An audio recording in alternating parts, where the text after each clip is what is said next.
ക്രൈസ്തവ മതത്തിലേക്ക് പരിവർത്തനം ചെയ്ത പട്ടികജാതി വിഭാഗത്തിൽപ്പെടുന്നവരെ പട്ടികജാതി വിഭാഗമായി കാണാനാവില്ലെന്ന് ആന്ധ്രാപ്രദേശ് ഹൈക്കോടതി വിധി സുപ്രീം കോടതി ശരിവെച്ചു.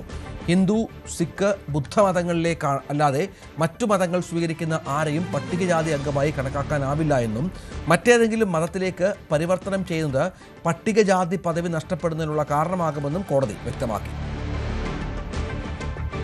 സുപ്രധാനമായ കോടതിയുടെ നിരീക്ഷണമാണ്, വിധിയാണ് ഇതുമായി ബന്ധപ്പെട്ട് ഇപ്പോൾ പുറത്തു വന്നിരിക്കുന്നത്. ആന്ധ്ര ഹൈക്കോടതിയുടെ വിധി ഇതുമായി ബന്ധപ്പെട്ട് ഒരു പ്രീസിഡൻ്റായി കണക്കാക്കി കോടതി അത് ശരിവെക്കുകയായിരുന്നു. മതപരിവർത്തനം ജാതി പദവി നഷ്ടമാകാൻ കാരണമാകുമെന്നാണ് പറയുന്നത്. കിരണ്, വളരെ പ്രത്യാഘാതങ്ങൾ ഉണ്ടാക്കുന്ന ഒരു വിധിയാണ്, സംശയമില്ല. ഇത് എന്താണ് വിശദാംശങ്ങൾ? രഞ്ജിത്ത്, അത് തന്നെയാണ്, വളരെ വലിയ പ്രത്യാഘാതമുണ്ടാക്കുന്ന ഒരു വിധിയാണ് ഇപ്പോൾ സുപ്രീം കോടതിയുടെ ഭാഗത്തു നിന്നുണ്ടായിരിക്കുന്നത്. ആന്ധ്ര ഹൈക്കോടതിയുടെ വിധിയാണ് ഇപ്പോൾ സുപ്രീം കോടതി ശരിവെച്ചിരിക്കുന്നത്. ക്രൈസ്തവ മതത്തിലേക്ക് പരിവർത്തനം ചെയ്ത പട്ടികജാതി വിഭാഗത്തിൽപ്പെടുന്ന ഒരാളെ പട്ടികജാതി വിഭാഗമായി കണക്കാക്കാൻ കഴിയുമോ എന്നുള്ളതായിരുന്നു പ്രധാനപ്പെട്ട ചോദ്യം. അത് കണക്കാക്കാൻ കഴിയില്ല എന്നതായിരുന്നു ആന്ധ്ര ഹൈക്കോടതിയുടെ വിധി. അതിപ്പോൾ സുപ്രീം കോടതി അംഗീകരിച്ചിരിക്കുന്നു. 1950 ഭരണഘടനാ ഉത്തരവ് ഇത് വ്യക്തമാക്കിയിട്ടുണ്ടെന്നും ഈ ഉത്തരവിന് കീഴിലുള്ള തടസ്സം സമ്പൂർണ്ണമാണെന്നും കോടതി ചൂണ്ടിക്കാട്ടിയിട്ടുണ്ട്.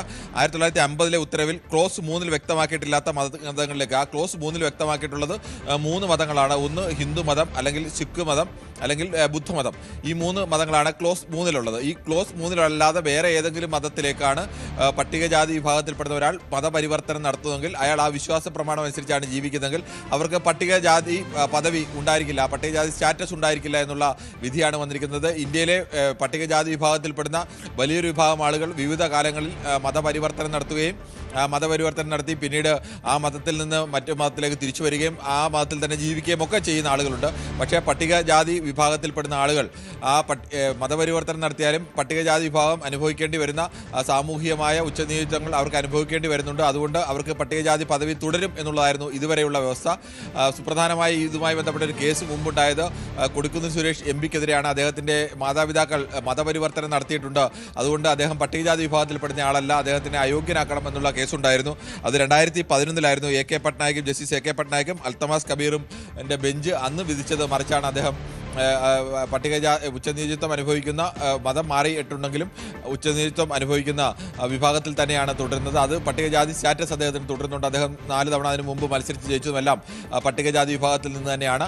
ആ നിയമമായിരുന്നു ഇതുവരെയും ഇന്ത്യയിൽ ഉണ്ടായിരുന്നത്. പക്ഷേ സുപ്രീം കോടതിയിലെ ഈ വിധിയോടുകൂടി ഇനി മതപരിവർത്തനം നടത്തിയ പട്ടികജാതി വിഭാഗത്തിൽപ്പെടുന്നവർക്ക് പട്ടികജാതി പദവി ലഭിക്കില്ല എന്നതാണ് ഈ പുതിയ വിധിയുടെ പ്രത്യേകത. അത് ഇന്ത്യയിൽ വലിയ തരത്തിൽ സാമൂഹിക പ്രത്യാഘാതങ്ങളും വലിയ തരത്തിലേക്കുള്ള മാറ്റങ്ങളും ഒക്കെ ഉണ്ടാക്കുന്ന ഒരു വിധി കൂടിയാണ് ഇപ്പോൾ വന്നിരിക്കുന്നത്.